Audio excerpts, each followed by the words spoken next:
Hello, everyone, and welcome back to Malts and Meeples and to my top 100 of all time 2022 edition.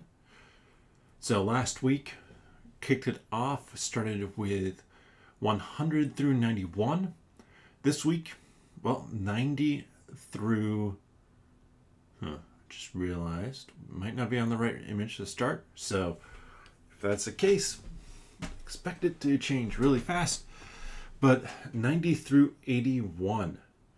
And let's get started here. It is on the right image. So, actually, before we do that, today's drink, vodka, club soda, and lime syrup. It's not like a bitters quite, but it's good tart.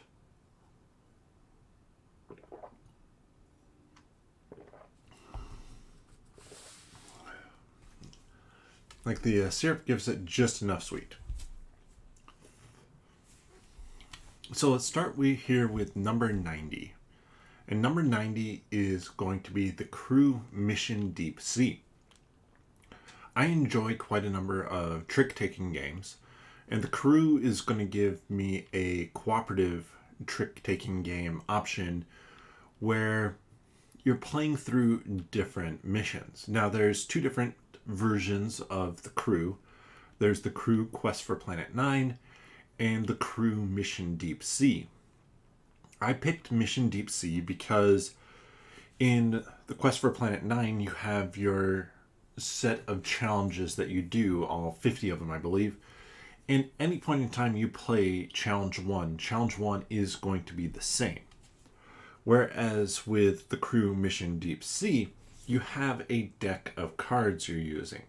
Those cards will tell you the difficulty level of a challenge at a certain player count, and depending on what mission you're on, there might be some special rules for it, but a lot of the time you're just adding up the amount for the challenges, and it's a lot of fun. Just a good, quick trick-taking game. Most of the time, whenever I play it, sit down, play 6, 7 hands in a row, just see how high we can go up on that path. Then, assuming this is going the right direction, we have number 89, Too Many Bones Undertow. This one, I suspect, as I get it to the table more often, as I have more stuff come in for it, this one is going to rise. Too Many Bones is a tactical combat game with some story elements and cool character progressions to it. So with character progression, you're looking at basically going up different tracks or different paths, expending dice for that, or bumping up your stats. And yeah, Nos, there are a ton of Too Many Bones characters. I don't feel like I need the Trove chest, which basically fills up a calyx, and I'm not even sure if it fits the most recent characters that have come out. So it's like a huge cube that you play with, which, I mean, could work here because I have my gaming table, but it makes it impossible to move, and it's already a pretty big game and tricky to take anywhere, so making it impossible, less than ideal. But this one, I think the coolest bit is just that there are so many different characters, and the different characters are fairly unique. So the one that kind of got me into this whole Too Many Bones hasn't actually delivered yet, so it's the one most recent crowdfunding that they did on GameFound, I want to say about a year ago now, and that one had interesting characters, like somebody who can manipulate the weather or effects like that, versus your more standard fantasy, which, I mean, Too Many Bones isn't really standard fantasy anyways. Then at number 88, we're going to have Downforce. Downforce is one of those racing games that I'll probably be talking about a fair amount on here, where it's racing, but it's really more about the betting. But not Too Many Bones, Downforce has one really cool mechanic that I like, and that's that with it, you have your cards that move the various cars around the board. But I might have a card that says orange car moves 6, green car moves 5, blue car moves 2, red car moves 1. And I move them in that order. And because there are bottleneck spots on the track, and just as how you race around the track, it can matter because maybe, let's say my example, red moved 2, orange moved 6. Orange move 6 gets into a spot where it blocks red from being able to move. So red, which was way up there, now isn't. Now, the one downside I've had with this game is there have been a couple of times where once one car got ahead, everybody just kind of kept pushing that car ahead. It was like, okay, that one's going to end in first. Who's going to end up in second and third is the bigger question. And everybody's putting all their money down on that one car that is really going to go out in front. But with that said, I do think that was kind of fluky with that, because all we needed were two of us to be like, nope, we're not going to let that happen. Work a little bit together, block that one car in, and then it's anybody's race. Plus, the powers you can use are fun, and there are a number of different tracks. Everything that fits in the one box, which is really nice. The only thing that I wish I had for my Downforce game was I wish I had a copy of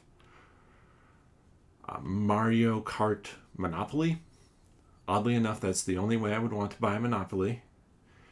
And those cars basically correspond color-wise, so you can make it look like a Mario Kart game on the track. Then, at number 87, coming up next, we have Fruit Picking. And I'm curious. Wrong way. My copy does not have English on the front of it. I bought mine from Board Game Geek through Korea Board Games. And Fruit Picking for me is a fun Mancala style game. So if you're not familiar with Mancala, how it works is you pick one of your spots around the board, you take all the seeds or you take all the pieces out of that, and then you drop one off at a time at every spot. Five Tribes is another game that does this. And Fruit Picking is really, it's a set collection game where you're trying to hit one of 4 endgame groupings that will allow you to, win. Once you hit one of them, whoever hits it, that person wins. But what's fun about it is figuring out that puzzle of how you're going to move your seeds around, because you move them along, you have to get them to end up in the right spot. So say I need strawberries. If I can't make it land in the strawberry spot, I can't buy strawberries. Even if I have enough seeds, which are currency in the storehouse, can't buy it unless I can land in the right spot. So it becomes kind of this puzzle of how do you set yourself up? How can you block your opponent when they're getting close? And just who can figure out and kind of optimize that puzzle first.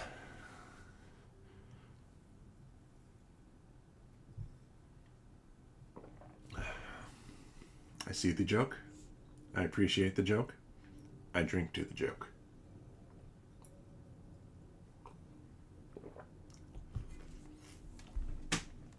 So, That should take us to number 86. 86 is going to be Atlantis Rising. And this is Atlantis Rising 2nd Edition, which is the only version I've played, but it is a lot of fun. This is a cooperative game where you're trying to build different pieces of technology with Atlantis sinking so that you can get off Atlantis and go to another dimension before it's sunk into the ground and lost to the ocean. The cooperative play is a lot of fun, and what I really enjoy about it is this push your luck kind of experience you get with it. Because the island is shrinking and going underwater as you go, you place your workers out on the peninsulas. It's better and easier to be able to place at the edge of the peninsulas. But if it happens to sink, your worker is gone for that round. You don't get the benefit of wherever they were, which offers a challenge. So do you kind of hold back a little bit? Maybe you go to the second spot back, but if you do that, there's still a chance that it will go under, and it plays a decently high number of people without really adding to the playtime too, which is a cool factor. But the more people you have, more workers you have out there, more there's a few things that push the timeline along faster with the more people. And yeah, it's just a lot of fun. And if you can figure out the puzzle of how to get the different characters interacting together well, it's a fun game. I was hoping it would be maybe a replacement for Pandemic on my shelf, but it just doesn't quite work for that. It's a little bit more complex, less gateway, less introductory game weight. It's close, but I think it's just a little bit more going on than I'd probably want to teach for a cooperative game to start. Number 85, we have Flamecraft, and I'm waiting for my copy to come in. I did not back this on Kickstarter, but this is a really cute, actually this is a really good introductory game for a lot of people. Flamecraft is a game where you are placing out cards which have these different dragons on them, all these little pseudo dragons who are helping around the town. So like you can see one of them is helping like at the rotisserie or like a restaurant cooking the meat. There's a red dragon. One helps with potions, one helps melt down ore, stuff like that. And so you're placing them out, basically doing research or resource collection, and then trading in of those resources to complete different objectives, get points by completing those. It's a pretty simple game in what it does, but it has amazing artwork and so many of the locations. I'm pretty sure all the locations are puns, which, I mean, it helps the gameplay, I'm sure, with the thematic immersion of Flamecraft, but it's just a fun game, fun experience, one that I'm excited to have my copy come in. And no, since I didn't back it on Kickstarter, I didn't do the plushie add-on. I think the company who's bringing it to retail, Lucky Duck Games, I was hoping that maybe they would have some at Gen Con so I could pick one up, but no such luck, because those dragons are adorable, even in plushie form. Well, especially in plushie form, or equally in plushie form, I'm not sure. One of those. At 84, we are going to have Arkham Horror, the card game. This is one that I think if I played it more and more often, granted I've sold my copy now, it would be higher on the list. But it just was a little bit tricky to get to the table. I do think I will probably pick up the revised core set at some point in time. But Arkham Horror, the card game, is a living card game where you are playing through different stories, different scenarios, things like that. With cards, basically, and a few tokens. You do different challenges, trying to get clue tokens, complete investigations, things like that. Very common stuff for the Arkham kind of style of game that Fantasy Flight does. But this is just with cards, and I think because it is just with cards, it's allowed them to be a little bit more free with what they've been able to do, because sometimes you'll be in a building, sometimes you'll be in a town. They can set it up however they want because the locations are just cards. You set them up in a way that works for you. Actually, probably the big reason why this has left my collection is I prefer this as a 2-player game. I think that it works better at 2 or 3 even. I'm not sure I'd play it with 4. That might be a little bit too much downtime. But at 2 or 3, you can work together. You can come up with ideas of what you want to do. You can play it two-handed solo. There's just a little bit more to keep track of than I potentially want. But every time I sit down and play this game, I have a really good time with it. Then let's see. This should be number 83. At 83, another one that I got to play at Gen Con and that I want to pick up is Village Rails. Village Rails has bumped Village Green off of my top 100 list. Same company that put out both of them. The idea is very similar, but I think Village Rails is a better game than Village Green. In Village Green and Village Rails, you're building out a grid, like a 3x3 grid. For the greens, you're trying to get different scoring cards to score. And you're worried about scoring both columns and rows. Whereas with Village Rails, you're still scoring both columns and rows, kind of, but you're scoring different train routes that you have created on a number of different criteria. And I think just having that spatial puzzle of building out the track is a whole lot more fun to me than the garden one. The garden one is good. I'm not sure that is going to leave my collection anytime soon, because I'm not sure when Village Rails will get into it.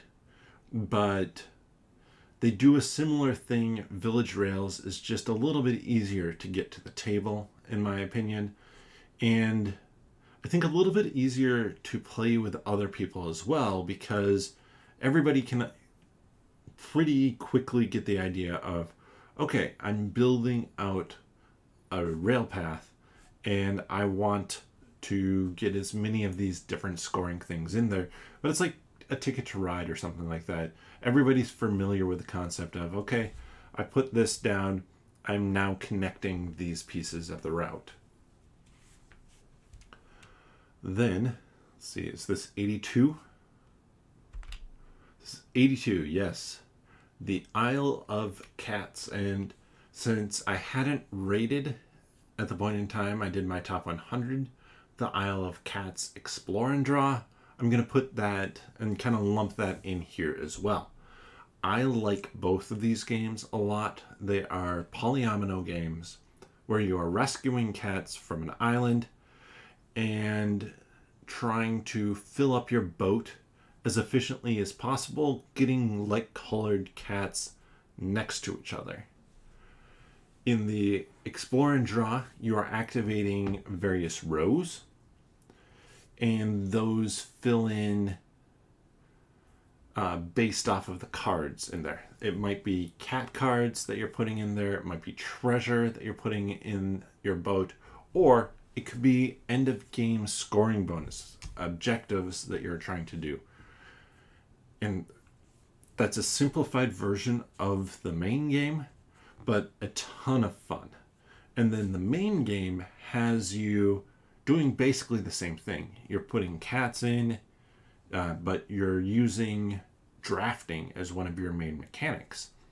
Because at the start of each round, you get a handful of cards. You draft 2 cards, pass it. 2 cards from the next one, pass it. 2 cards until you're up to 8. And then you're going to decide which of those you want to keep. And you have to pay the cost of those. So you're balancing this income as well as then planning out how you're going to get your cats, get them onto your boat, and score as many points as you can. I think I would play the Isle of Cats with 3 or 4 players, but if it's 2, I'm going to pick the Explore and Draw. And I might pick the Explore and Draw depending on the group for higher player counts, but both versions are really fun. I need to put together, I'm looking over here at my giant box for it, because it has a custom wood insert from the last Kickstarter, which is supposed to make it easier to set up, which should make it easier to get to the table. Then, number 81, we're going to have the Lost Expedition. This one, I want to say last year was probably in the 30s or 40s, but it was close to like my top 10 when I started out. This is a really fun cooperative experience where you are cooperative game, where you're trying to basically move down a path and eventually make it to the end, make it to the lost city of Z. But how it works, I don't know, if it works in such a way that it doesn't encourage or really allow for alpha gaming. It's a good cooperative game if you have an alpha gamer problem. And even without that, it's a really fun cooperative game, because as you're putting down cards to kind of create your pathway in both day and evening, or morning and evening, for your travels for that day, you can't really discuss the cards that you're putting down. And in the morning, you're putting the cards down. So I put down a card, and then you put yours down. Depending on where it is numerically, it will slot into the row so it keeps the numerical order. Whereas in the evening, you're putting down cards that go just in the order that you put them down. Now, sometimes it's advantageous for the evening because I put down a card that allows you to skip the next card. You kept a really lousy one in your hand, something that would hurt our guides, something that would eat up all our food, whatever it might be. And you're able to play that down and it's skipped. But there's also a chance I don't have anything to skip that. You don't know for sure. So now you're holding on to it, hoping that that last card I play down is going to allow you to skip something, or there's going to be some way to rearrange the order of those cards in the evening. It's a really fun puzzle, and a good one in the fact that, like I was saying, you put stuff down, you can't discuss it, so there is no alpha gaming for that part. But then, once everything is out in a row, everybody can discuss what you want to do, and there's enough information out there that everybody can be involved in the discussion, and it's hard for one person to really take over that gaming of like, okay, I know precisely how everything is going to go, so we're going to do it my way.